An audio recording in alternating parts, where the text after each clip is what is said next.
Hey guys, Troy at Mountain Man Treasure here. Just a quick one today.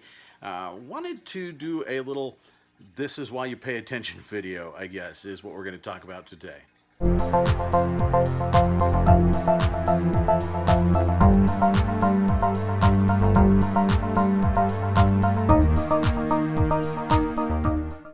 Once again, thanks for that intro from Emily Conway. I'm going to put her link down below again because she did send me two versions of that thing and she's really cool. So go check out her videos. Emily is fantastic and she put together that intro for me and I absolutely love it. So thank you, Emily. And Emily's husband put one together for me as well, a little bit of goofy one. And that one's probably going to show up on my next video. So like I said, just a really quick video today. Wanted to go over something that new resellers need to know about, and it's research. I know a lot of people hate it, right? That's the tedious part. Everybody hates something, whether it's the sourcing. Some people don't like the sourcing. I love it. It's the treasure hunt, right? And it's going to the overpriced thrift store who they know there's resellers in there. They're trying to mark things up on them. And then you find things that they missed. That's always, it's great. The endorphins are real. So that's fun. I enjoy that. Frankly, I enjoy the research as well, but some people hate that. Some people hate the packing. I don't hate it. It's kind of tedious. I spent some time packing a gigantic item today. I'll show you where it used to live. And actually, I'll show you right over there. Check this out. Yeah, took that offer this morning. That was fantastic. I had it listed a little bit high and we're running a 15% sale. It was on sale for $339, I think. And this lady had sent me a question about it the other day, asking if it was quiet because they love it and they wanted to hang it in their living room. And it is. It doesn't have, like the neon or the halogen has the buzz. There's nothing there. You have to put your ear to it before you hear anything. So it's a really cool piece. I picked it up at an estate sale. Actually, that want that for another time. We're going to talk about that, but in terms of how I got that, because it's a cool story. So you know what? We'll do that in the next video. We might as well just make this a series. So call this part one of doing your research, because tomorrow we're going to do part one, and I'll tell you how I came to be in possession of that fantastic clock that just sold for $275 plus shipping. Luckily, it's going to California, which I know for you guys, a lot of you watching middle of the country or on the East Coast, that's a long way. For me, it's probably going to get there very quickly. Here in Montana, that's a short trip, so I was really happy because that thing's not going to be rattling around in a truck for a long time. So that's a good thing. I put a lot of bubble wrap on that. Put a box on it, basically the FOMO method, but just giant size. That thing's about 3 feet long. So lots of bubble wrap, lots and lots of bubble wrap, and cardboard around that, and then floating that in a bigger box. So I think that's going to get there safe. I can't imagine, unless somebody drop kicks that thing, that it's going to have a problem. So I'm very excited to make that sale. We haven't had many sales today. Just that, a Christmas item, actually, and a belt buckle. That's it, and a hat that we're still waiting on payment for. So been a really slow day. So that was a fantastic thing to wake up to. So that is part one of part one, is a cool sale. We're going to continue that though with the research part. And that's why I was saying some people, that's the most tedious part. They don't like it. That doesn't mean that you can skimp out on it, guys. You have to do your research, whether it's before you buy an item, if you're really unsure about it, or after you buy an item, which is the case here. Now, I showed you in the last haul video this mug, Starbucks mug. We've talked about some Starbucks mugs can be worth big money. The market's gone down a little bit, but if they're locations that not many people have been to or not many people can get to, and they have a Starbucks mug collection, they will pay up for them. Not a lot of people go to Alaska to get a Starbucks Alaska mug. That's why it's more.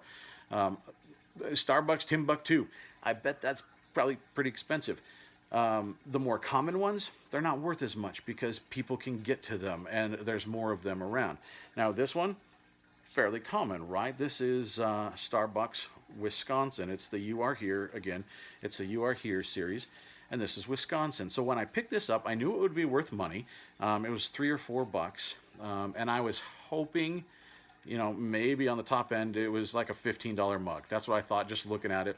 It's somewhere between 10 and 15. It'd probably fall in a sweet spot at about $12 plus shipping. So we'd make a few bucks on it, but I knew it would move, and it would move relatively quickly.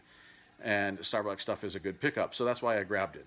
I know to pick up a lot of good condition Starbucks stuff. Well, get home, start comping it a little bit, and those comps do come up. Look over there, you can see what a lot of these You Are Here Wisconsin mugs sell for.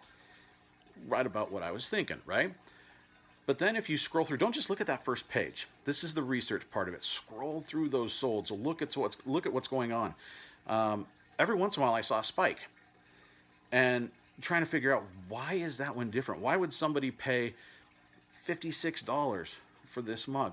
What is that about? Why was it the only one on eBay at the time, and somebody really, really needed it? But then look farther back, and there's like a $40 one. There's a $39 one. There's more expensive ones mixed in there. So got to digging and tried to figure out what happened. Well, here's what happened. Here's the mug, right? And you got Wisconsin, you got your Capitol, you got your cows, you got your lighthouse over here, you got your cheese.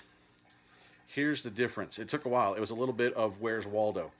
These right here, I didn't know. I'm not from Wisconsin. I don't know much about Wisconsin, other than I don't particularly like the Packers because I'm a Cowboys fan, but now we have the Packers coach. Go figure. These things right here, they are sunburst chairs, I think is what they're called. I don't know. But they, at some point, became synonymous with the University of Wisconsin at Madison.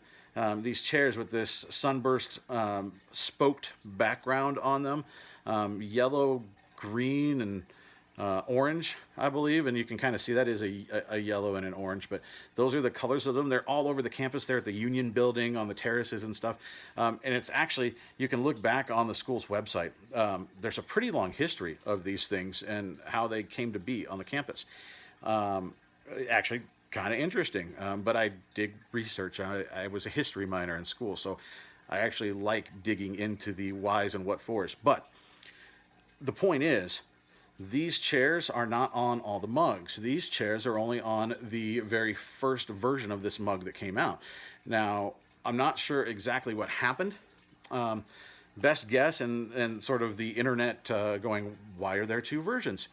The best theory that I found is that these are somehow copyrighted, and the University of Wisconsin has rights to these. Starbucks put them on the mug, and the school went, hold on, that's our thing, you can't have it.